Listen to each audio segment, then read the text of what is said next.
Hello, Blue Streak fans, and welcome to this week's installment of Blue Streak Spotlight. I'm your host, Johnny Hastings, and joining me today are a couple star volleyball players. We have Meredith McDermott and Carrie Foxx. Girls, thank you for joining us. Thank you for having us. All right, I'm going to get right into it. Last season, a lot of injuries and a short bench kind of hurt your record a little bit. This year, different story. You guys improved dramatically.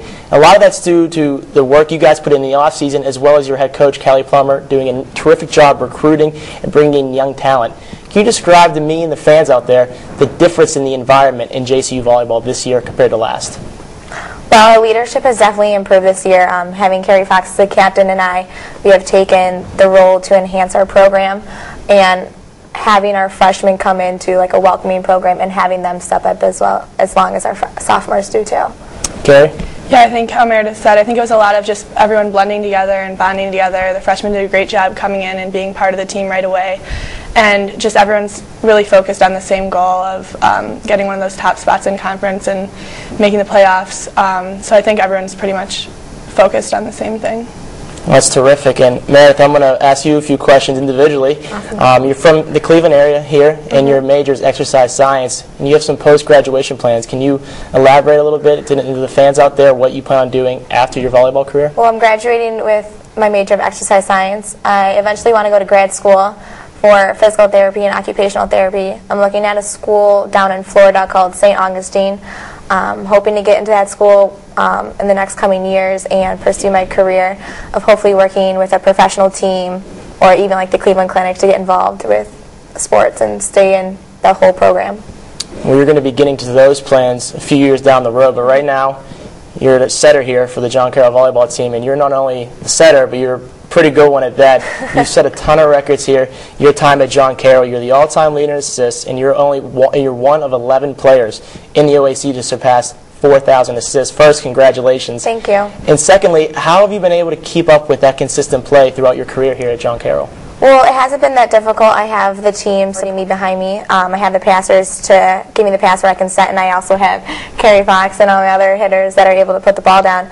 I can't really say it's just me, but it's my team behind me as well. I couldn't have gotten the goal without my team, but I'm so excited that I was able to get to the 4,000 mark. It was one of my goals, and I'm excited that I broke the record, and I kind of beat it by a slide right now, so it's exciting. You're going to keep adding to that record, I'm sure, with the few games left in the season. And one of the players you set up a lot is you, Kerry. You're an outside hitter, and you're a junior. And you're from Chicago, Illinois, and your major is psychology and criminology.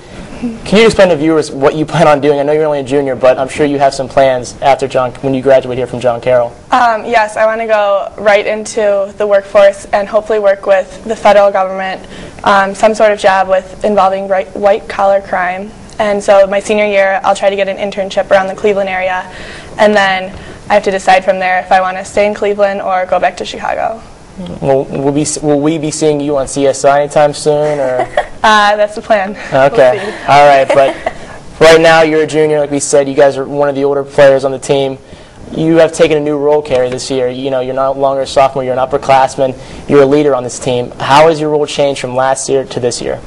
Well, I've had to step up pretty fast because we do only have one senior. No, she's a great one, but I help her out sometimes with the leadership and the organization of the team. So I've had to do a lot with that, with getting everyone together because we have such a big group.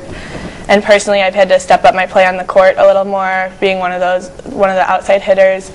And we have a joke on the team because for the first 2 years, I never showed emotion on the court. I was just always very focused and very serious when I played. And so this year, we've been having a little more fun with it. I'll go out and smile a little bit more and cheer and be happy. So. Well, it sounds like you've adapted that role pretty well, and a good thing you have because you're among the tops in the OAC in kills, and you lead the team in kills. Meredith, you obviously lead the OAC in assists. Nice job for both of you, but I wanted to get into the OAC. Very tough conference. From top to bottom, you can't take any game lightly.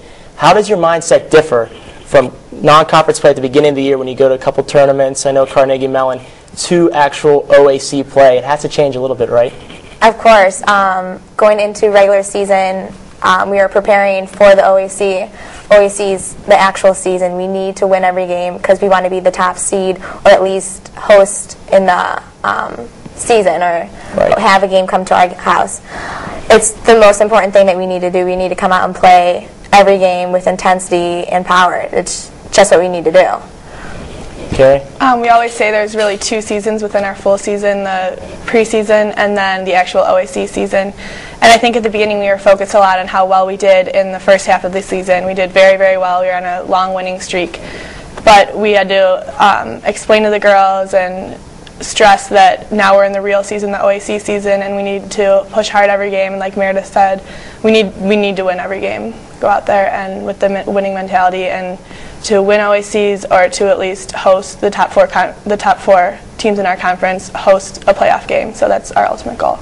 Okay, and a lot of those OAC games you got to travel on the road. Never easy to win a match on the road, but when you do travel, you got to keep things loose, keep things, on the lighter side. I hear you have a funny bus ritual. Can you elaborate a little bit on what exactly that ritual is? We do the roller coaster ride on our bus.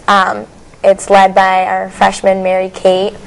She uses the speakerphone, and if anybody has been to a game, usually fans do it, they pretend that they're doing a roller coaster. So it's really exciting, get the whole bus into it. Coach does it too, and all the players. And we have some videotapes of it, but I don't think anybody has seen it yet. But it's very enthusiastic. It's a lot of fun. So, yeah. Well, it's good to keep things light and to really keep the team loose.